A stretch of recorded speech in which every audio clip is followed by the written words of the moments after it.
અમે રાપર મામલતદાર મધ્યે કોળી ઠાકોર સમાજના ભાઈઓ અને બહેનો આજે એકત્રિત થયા છે ત્યારે આજે રામજીભાઈ પીરાણા ઉપર અગાઉ જે બનાવ બન્યો એના પાછળનો જે 21 તારીખની નોટિસ આપવામાં આવી કે બાંધકામ તોડી નાખવામાં આવે.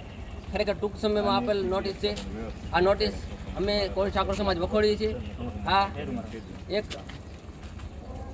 આ ખોટી રીતે એક નોટિસ, કારણ કે ટૂંક સમયમાં આપી છે અને એક ખોટી રીતે નોટિસ છે. કારણ કે તમે જુઓ, ઉપરથી કાંઈ પણ ટાર્ગેટ આવે છે, ઉપરથી સરકારમાં ટાર્ગેટ આવે છે કે કોઈ પણ દબાણ દૂર કરો તો સીધો અમારા કોળી ઠાકોર સમાજને ટાર્ગેટ કરે છે. દબાણ તો ઘણા રાપરમાં ઘણા બધા દબાણ છે, તો એને કેમ તંત્ર નથી ત્યાં દબાણ કઢાવતો? તમે પોલીસ તંત્ર જુઓ, હમણાં આપણે અઠવાડિયામાં છાપામાં લિસ્ટ છે, ઉપરથી કોણ કોણ ગુનાખોરી છે, તો આપણા કોળી સમાજના ઠાકોરના ભાઈઓ બધા આવી ગયા છે 6-7. તો બીજી સમાજમાં શું ગુનાખોરી નથી? શું બુટલેગરો નથી? શું જુગાર નથી રમતા?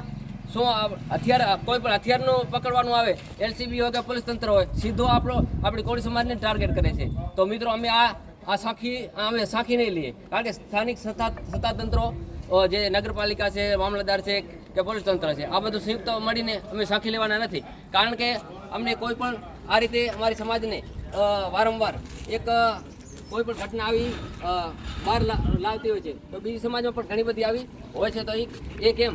કારણ કે આ ઉપરથી દબાણ હોય છે, તો એ પૂરું કરવા માટે જ અમારો ટાર્ગેટ, અમારી કોળી સમાજ ઉપર ટાર્ગેટ, જે ઉપરથી ટાર્ગેટ આવે છે અમારી કોળી ઠાકોર સમાજ ઉપર ટાર્ગેટ પૂરો કરે. તો અમને ઉશ્કેરવાનું બંધ કરે, નકર અમારે આના પછી અમે આંદોલન કરીશું અને ગાંધીજીના માર્ગ પર જશું અને ધરણા પણ કરશું. ભારત માતા કી જય.